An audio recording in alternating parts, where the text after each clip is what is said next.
జై తెలంగాణ, జై కేసీఆర్, జై కవిదక్క. ఒక్క విషయం అన్న సరే, అధికోత్సవ మహాసభ సందర్భంగా బీఆర్ఎస్ ముఖ్య కార్యకర్త సన్నాహిక సమావేశము ఇక్కడ జరగడం కలిసింది. నేను ఒక్క 2 నిమిషాలు మాట్లాడతాను, ఎక్కువ మాట్లాడలేను.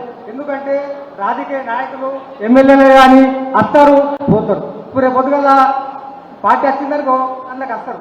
కానీ ఉన్న పార్టీలో ఉండి కార్యకర్తలు చాలా గట్టి ఉంటారు. కార్యకర్తలు ఎదుగుకోరు సార్. కార్యకర్తలు ఉంటేనే పార్టీ ఉంటుంది.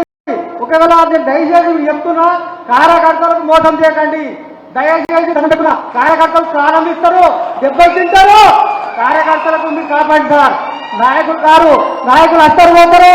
కార్యకర్తలు పూలాది, కార్యకర్తలు అందరూ మీడియా మిత్రులకు పని విలేకరులకు చెప్తున్నది నేను చెప్తున్న సత్యమైన మాట. నాకు ఎక్కువ మాట్లాడి రాదు. కార్యకర్తలతోనే పార్టీ ఉంటుంది. కార్యకర్తలకు అక్క బాధ్యుడి గారికి, కవితక్క గారికి, కేటీఆర్కి చెప్పండి, కేసీఆర్కి చెప్పండి, కార్యకర్తలు చూసుకోవాలండి, కాపాడుకోవాలండి. కార్యకర్తల గుణాలి. కాబట్టి మీకు అందరికి నమస్కారం చేస్తున్నాను. కార్యకర్త లేకపోతే పార్టీ లేదు, ఏ పార్టీ లేదు. కార్యకర్తలు చనిపోతారు, కార్యకర్తలు దెబ్బతింటారు.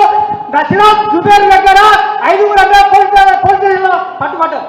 ఓన్లీ 5 మెంబర్ ఫస్ట్ 5 పాస్వాళ్ళ పోలీస్ స్టేషన్లో పక్కగా లోపల కూర్చున్నాము. జుబేర్ 500, ఇప్పుడు 5,000 మంది అన్నా నిజామాలో చెప్తున్నారన్నమాట. ఇప్పుడు చెప్తున్నారన్నమాట.